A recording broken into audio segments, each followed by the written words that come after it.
Now at 9, Joplin firefighters respond to one of their own during a training exercise. The Jasper Fire Protection District says they're asking voters to approve a tax increase so they can stay staffed. I'm Samantha Walker, and I'll have that story coming up.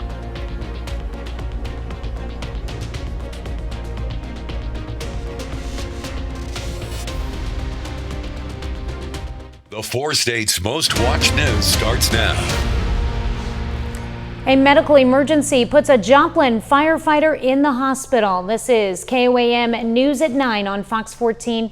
I'm Tanya Bach. It happened today during scheduled training exercises at the Joplin Public Safety Training Center. Authorities are not yet releasing details, including the name of the firefighter, but they say fellow firefighters provided immediate assistance at the scene.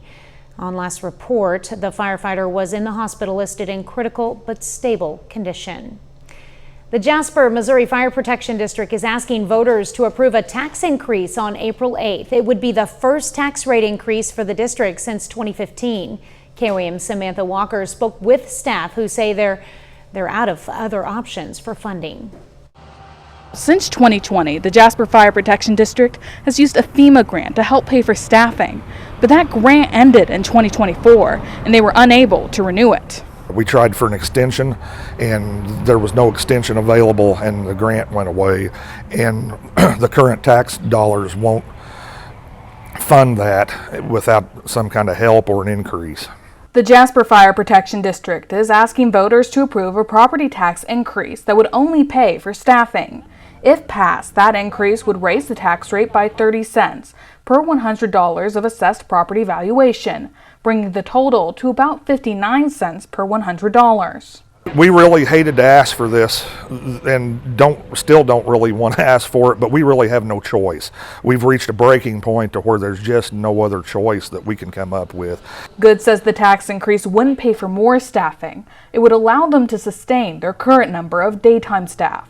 He says without other funding options, the district will likely have no choice but to close their doors during the day. Which means we'll start missing calls as medical calls, car wrecks, fires, and what have you. There just won't be anyone here a lot of times to respond to it. Jasper Fire serves roughly 126 square miles, and he says they're often the only ones able to get to scenes nearby quickly. If they don't have daytime staffing, he says it could take much longer for other departments to get to any emergency. Most of our surrounding departments are in the same boat as we are. There's a lot of times we're on scene with a heart attack patient or some type of a medical emergency or a car crash for anywhere from 20 to sometimes 40 minutes to an hour before an ambulance arrives up in here. So without that, someone's going to have to sit there and wait for a prolonged time for help to arrive. The district responds to both Barton and Jasper counties, so voters in both counties will see this question on their ballots. In Jasper, I'm Samantha Walker, KOAM News. And voters will cast their ballots for or against the tax increase on April 8th. Chief Meteorologist Doug Hetty joins us now with a first look at weather. Well, it turned out to be a nice Tuesday for us today. Temperatures pretty good across the region, near 70, 69 was our high, 45 is where we started. A decent chunk above our average high, 63 degrees. Looking down the road, mainly 70s to near 80. The rest of the week, few showers could roll in on Thursday morning, and then a chance for thunderstorms Saturday night into Sunday morning. Some of those storms could be a little bit stronger, maybe low-grade severe. 56 in Joplin, 54 is where we stand in Pittsburgh. Most of us across the board into the mid-50s. We'll drop back into the upper 40s a little bit later on tonight. We've had some clouds, a couple little sprinkles rotate through, but in general, fairly calm. We'll look at the rest of the week here in a bit.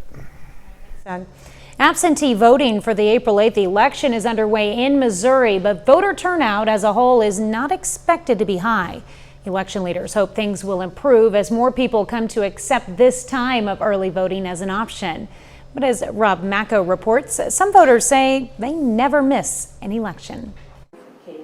Jean Rudloff has plans on April 8th, so she decided to exercise her right to vote on the first day of no-excuse absentee voting. She always makes it a priority to vote. This is probably more important than any national election, in my opinion, because these are the people who move up into office, and they're the ones who are going to be responsible for things in the future. There are lots of things for voters to consider in the municipal election. They will pick city leaders, school board members, and vote on tax issues affecting schools and fire protection districts. Issues that affect your wallet, your kids' schools, and your hometown. Despite all that, turnout is usually not great. We're anticipating somewhere between 13 to 15%. Hopefully we'll get higher. It's one of those things I'd love to be wrong in terms of prediction, but right now we're thinking between 13 to 15%. Greene County Clerk Shane Scholler hopes having 2 weeks of no-excuse absentee voting will encourage voters to come out. Because sometimes people, they have a packed day from the beginning until the end, and sometimes even just trying to drop by to your local polling location can be a challenge. This really helps those voters. These elections aren't as flashy as, say, the election for president, U.S. senator, or governor, but they affect people's lives on the local level. They're going to be deciding on local issues for their local city, their schools, their fire protection districts, both candidates and issues on the ballot. There are things going on you may not like. And if you're not out there voting to try and change that, you're missing the boat. Miami, Oklahoma has a new police chief. The city announced today it has hired a 30-year career law enforcement professional, Stephen Sigmon, for the job.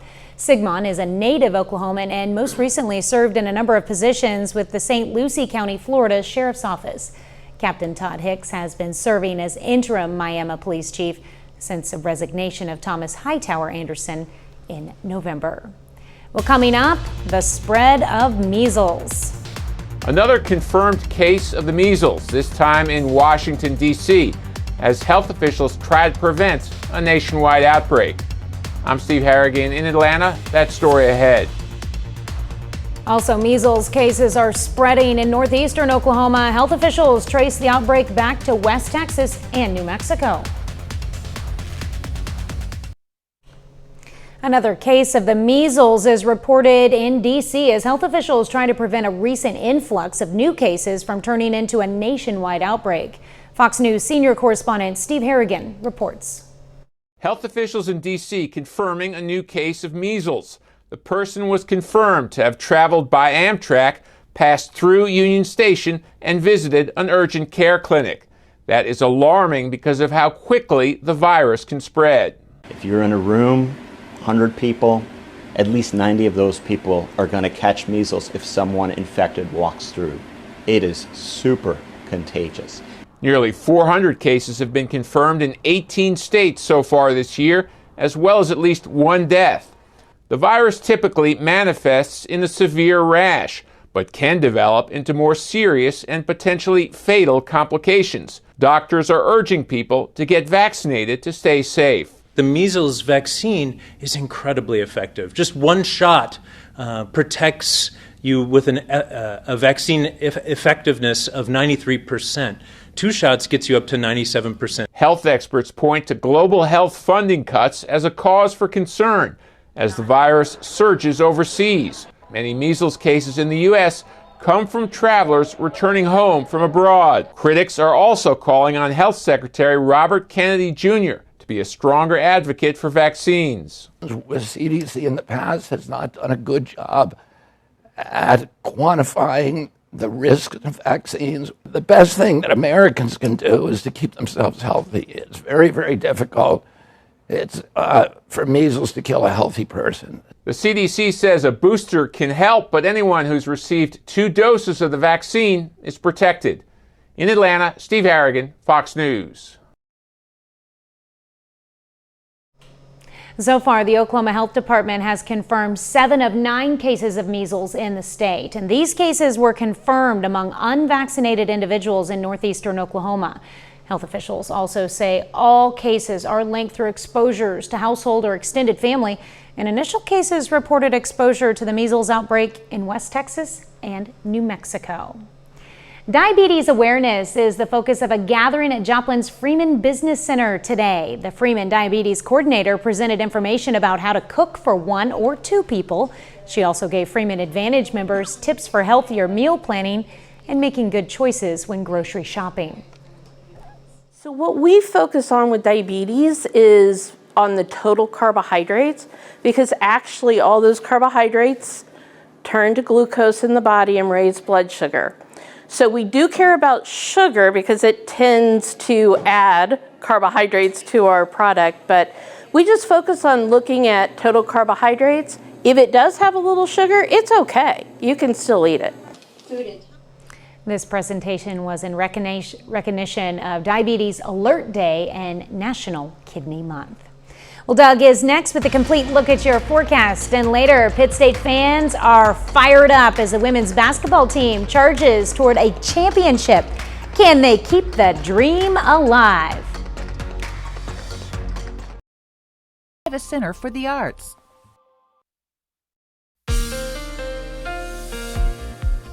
Well, of course, not a bad Tuesday for us today. Pretty good conditions across the region. Temperatures overall look pretty good, right around 70 degrees. Looks great outside right now. Nice shot of our Cornell Arts and Entertainment Complex tower cam. We are looking downtown Joplin off toward the north and to the east. Temperatures, they've cooled down. Most of us across the board, mid to upper 50s to near 60. Case in point, Monette 61 in Cassville. Let's go outside. Here's 7th and Rangeline 56. Southerly winds at about 5. Visibility looks good. We've had some clouds. A couple little sprinkles came through earlier, but overall, it looks pretty good as we go through the rest of the overnight hours. We are tracking another storm system out to the west. Look at the huge ridge.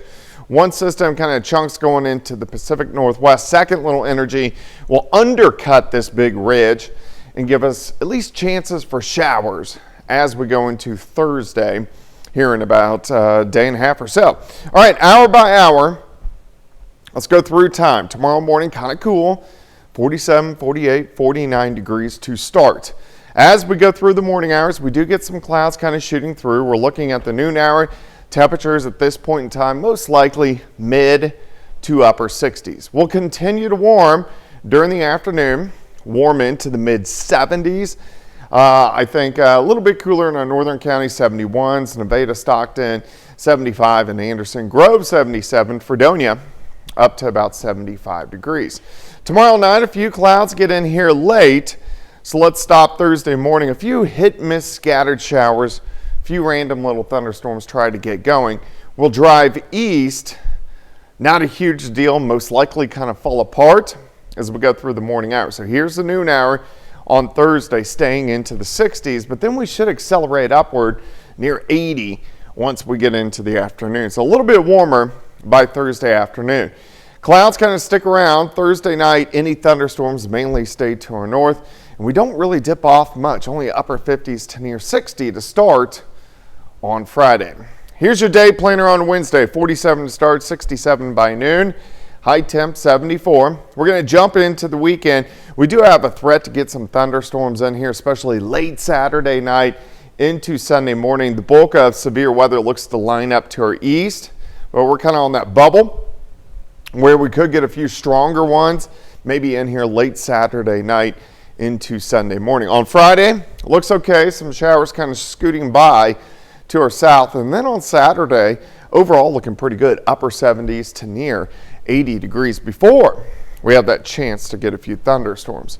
74 on Wednesday, 80 on Thursday, 73 on Friday, 81 on Saturday. Some thunderstorms moving in early Sunday, cooling down a bit early next week.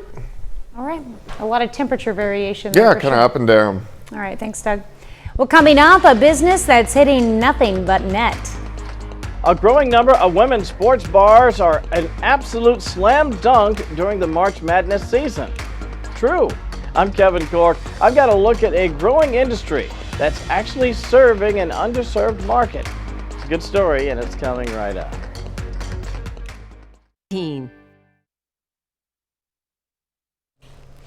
There's no strikeouts, foul balls, or missed baskets for this growing business model. With more and more women's sports bars popping up across the country, the new ventures are looking to capitalize off the surging popularity of women's sports. And as Kevin Cork reports, draw in fans thirsty for drinks and exciting games.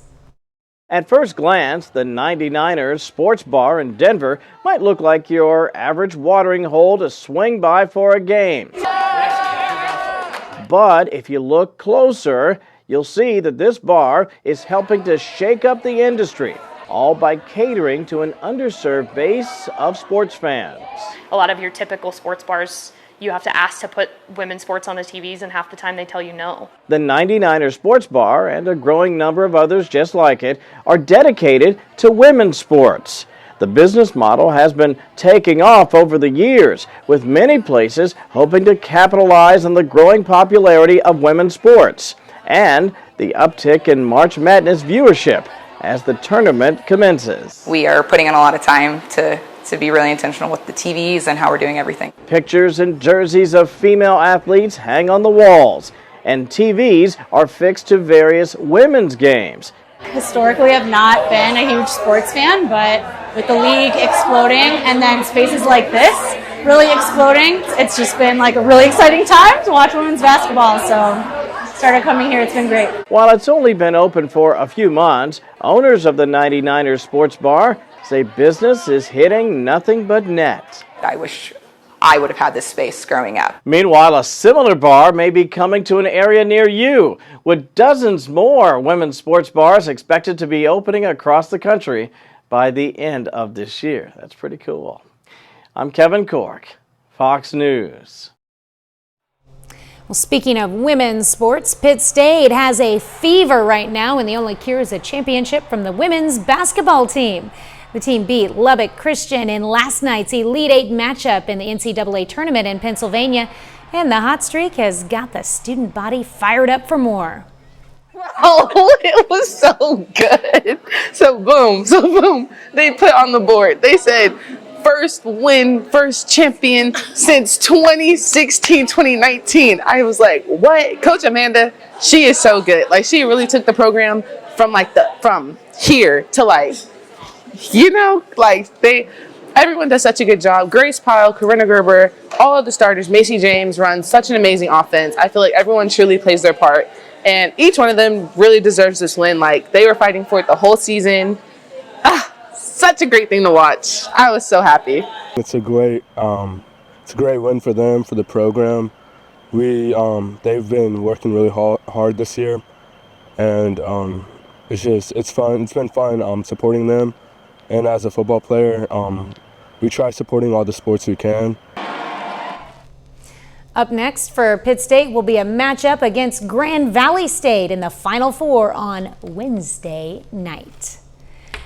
Well, there are mounting privacy concerns after genetic testing company 23andMe files for bankruptcy on Sunday. The company is searching for a buyer, and it said in its bankruptcy announcement that any buyer would have to observe applicable privacy laws for customer data. Still, users who are concerned can log into their account and request the company delete their data. 23andMe will then send an email to confirm the request to delete the data, which the user then has to verify. Korean automaker Hyundai is the latest company to announce a multi-billion-dollar investment in the U.S. The company's subsidiary, Hyundai Steel, will build a nearly $6 billion steel plant in Louisiana. The company also plans to invest another $6 billion in collaboration with U.S. companies in areas like self-driving cars, robotics, and artificial intelligence.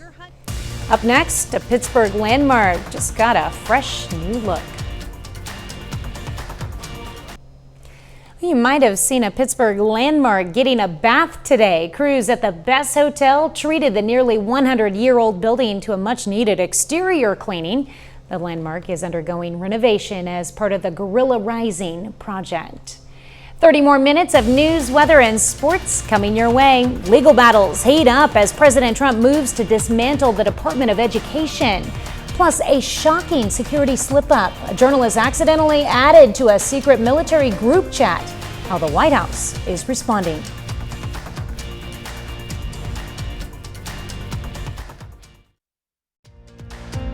You're watching the Four States Most Watched News. This is KOAM News at 9 on Fox 14. I'm Tanya Buck. Advocacy groups are taking legal actions against President Trump's executive order to dismantle the Department of Education. Meanwhile, the administration is looking for more leeway to introduce the order. Fox's Jared Halpern has the latest. Let's be clear. They don't have the votes to do it. It's not happening. The legal and political fallout is intensifying following President Trump's executive order aimed at dismantling the Department of Education. On Monday, 2 major lawsuits were filed in federal court looking to stop the order, one by a coalition of groups, including the National Education Association and the NAACP, another by the American Federation of Teachers. The Department of Education was created by an act of Congress. A wannabe king cannot unravel it. But the White House is standing by the president's plan, and we're learning more about what will happen to the department's core responsibilities. The Small Business Administration is expected to take over the federal student loan program, and HHS will be responsible for school nutrition, health, and other services. We want to bring education into the states. We're at the bottom of the pack, but we're the most expensive per pupil. Democrats on Capitol Hill say the president does not have enough votes in Congress to shut down the education department, and the Trump administration is now working with Republican lawmakers to find a legislative path forward. The president simply asked the secretary to work with Congress to come up with a plan to put students first, not the bloated bureaucracy. The Trump administration already fired about half the department staff.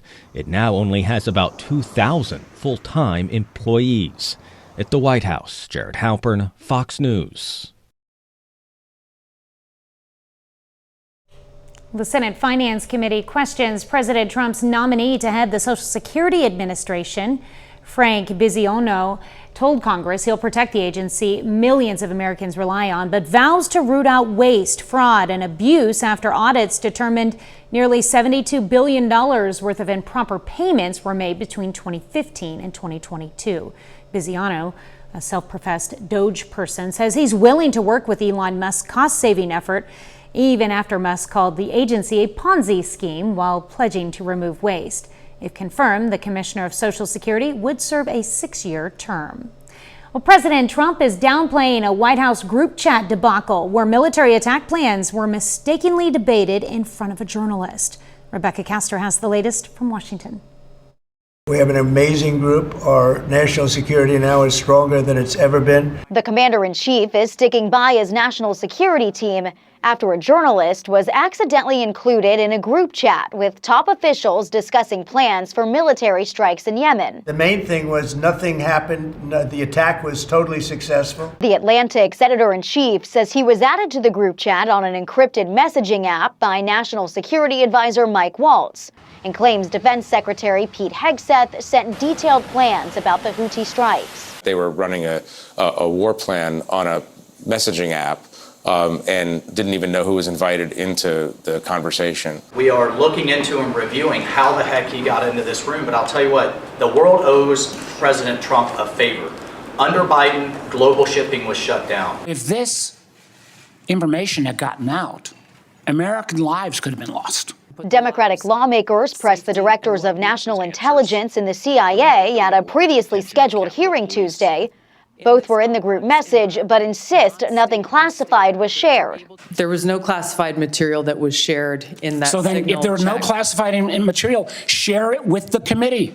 The White House maintains the Atlantic story is an attempt to distract from the successful mission. It's important for America to know that we are not going to tolerate terrorists shooting ballistic missiles at our U.S. Navy ships, at our embassy facilities. President Trump says he has no plans to fire Mike Waltz over this mishap. In Washington, Rebecca Castor, Fox News. Well, Doug is next with a complete look at your forecast. Plus, Joplin students are taking on big science challenges from microplastics to water conservation. See how their research could make a big difference. By the Center for the Arts.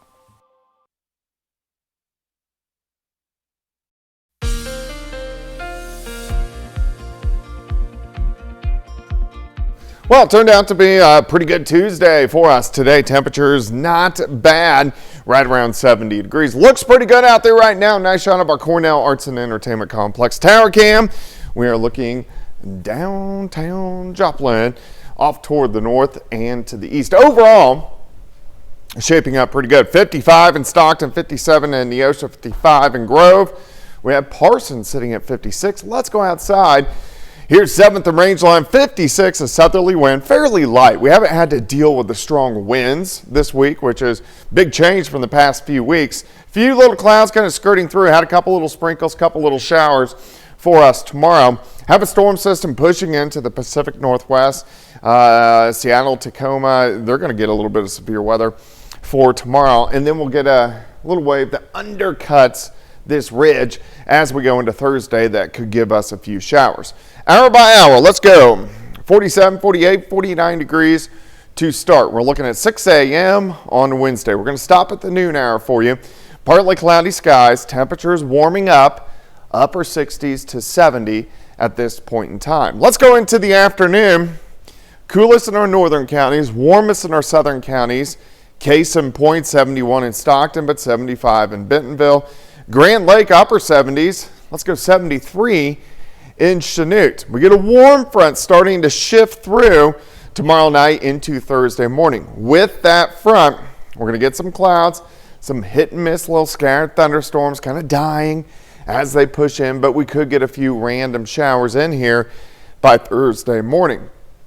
Once we get to Thursday afternoon, it looks pretty good. Partly sunny skies. Look at our highs, right around 80 during the afternoon hours. Day planner on your Wednesday, 47 to start, 67 by noon.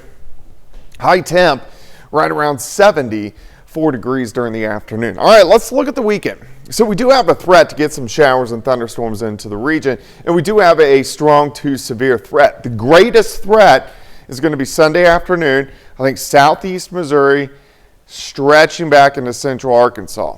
We're kind of right on the edge of the bubble there. If we can get some storms in here late Saturday night, some of those could be strong to severe into Sunday morning, but it looks like the bulk of the severe weather stays to our east. Few showers pass to our south on Friday. Saturday looks great. We warm up near 80. And then as we get to after midnight, a few scattered thunderstorms along our front that slides in and kind of stalls will give us scattered thunderstorms Saturday night and into Sunday morning. Then the colder air will shift in and we just switch over to rain, maybe even a few flakes of snow late.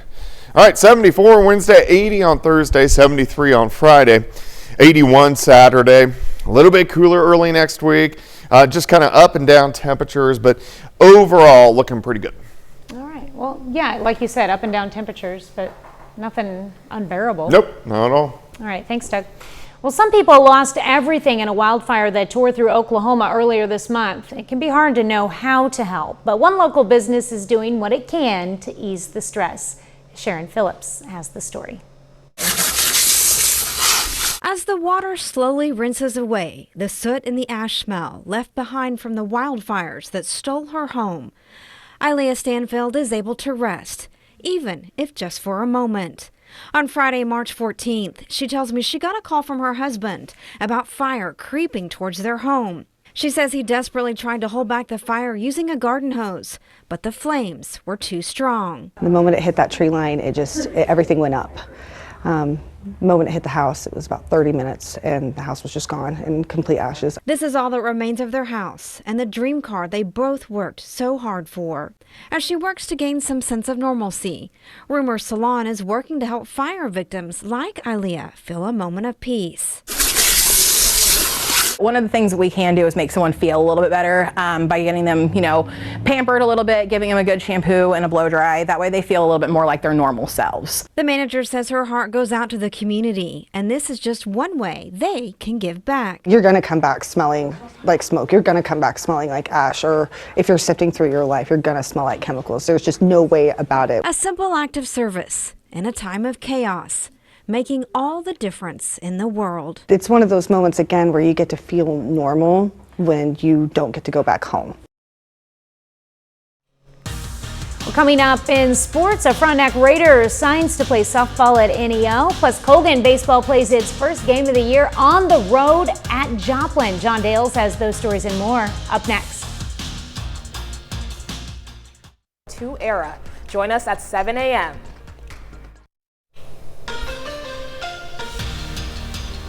High school softball and baseball seasons are both just getting underway here in the 4 states, and the Frontenac High School softball team Well, it's the defending 3A state champion, and one of the players that helped lead the Raiders to a state title commits to play college softball this afternoon.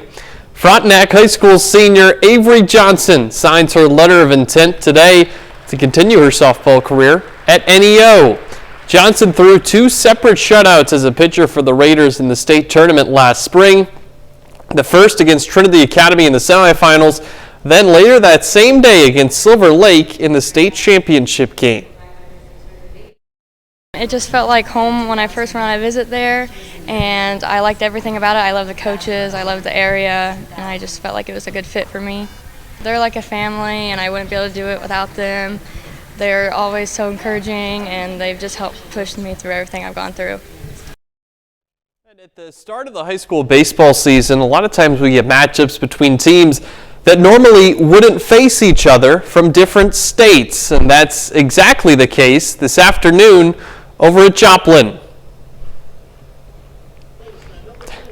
Colgan baseball travels across state lines for its season opener. Panthers face Joplin, who's 0-3, looking for its first win. David Bend with the start on the mound for the Eagles, and he's humming early. Top of the first, he strikes out the first batter he faces. The next batter goes down swinging as well. Bend keeps the Panthers scoreless in the first.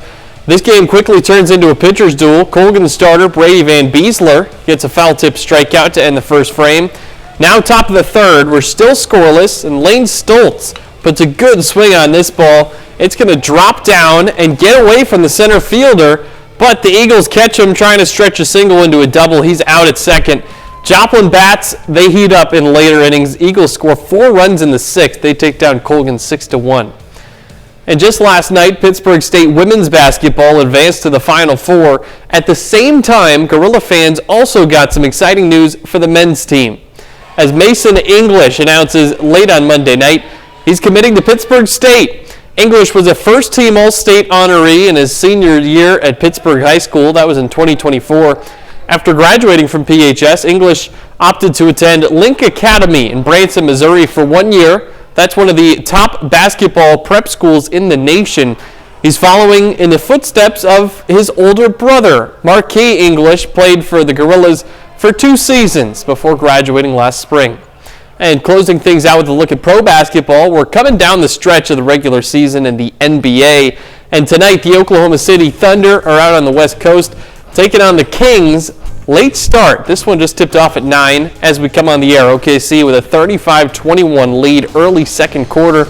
A win tonight would give the Thunder 60 victories on the season. And that's it for sports. We're back right after this.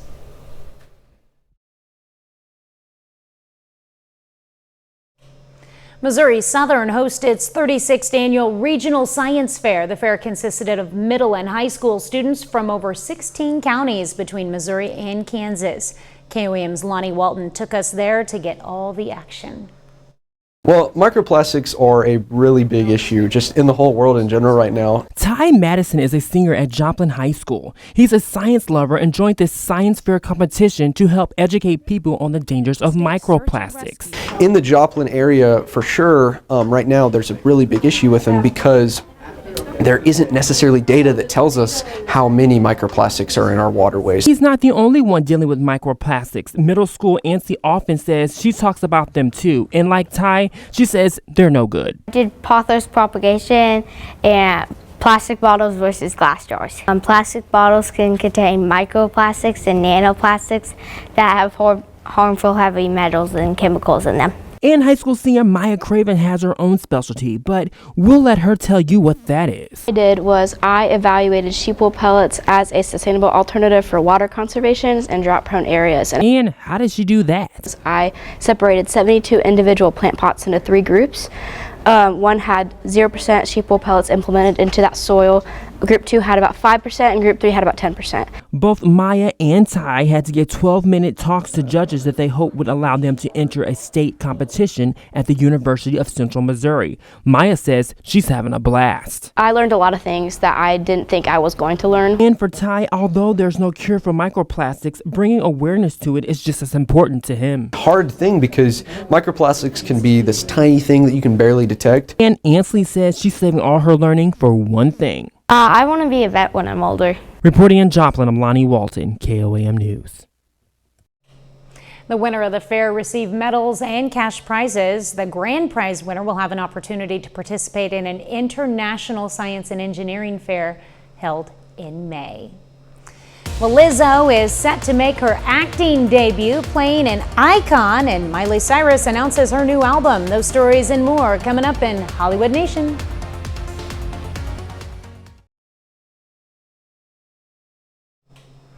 Country music stars head to Texas for a milestone celebration, and a Grammy-winning singer will make her big screen debut playing an icon. Fox's Ashley Dvorkin has a look at these stories and more in the Hollywood Nation. Country music stars celebrate, Cyrus makes an announcement, and Lizzo lands an iconic role in the Hollywood Nation. I'm about to throw my phone away. Lizzo will make her acting debut as the godmother of rock and roll. The Grammy-winning singer will portray gospel singer sister Rosetta Tharpe in the upcoming biopic Rosetta. Tharpe became a key figure in pioneering rock and roll. Lizzo will also co-produce the film. Miley Cyrus is releasing new music. The pop star announced her 9th album, Something Beautiful, will be out May 30th. Cyrus also shared the album's artwork on Instagram, revealing she co-produced the record and it will feature 13 new songs. Speaking of music, several country stars have lined up to celebrate the milestone 60th Academy of Country Music Awards. Blake Shelton, Eric Church, and Lainey Wilson are set to perform. Reba McEntire will host the show, taking place at the Ford Center at the Star in Frisco, Texas. It will stream live on Prime Video May 8th. No, I don't get it. In Hollywood, Ashley Dvorkin, Fox News. And that's our time for tonight. Thank you for joining us. We're going to leave you with video of the Denver Zoo's newest addition, a baby giraffe. Have a great night and an even better tomorrow.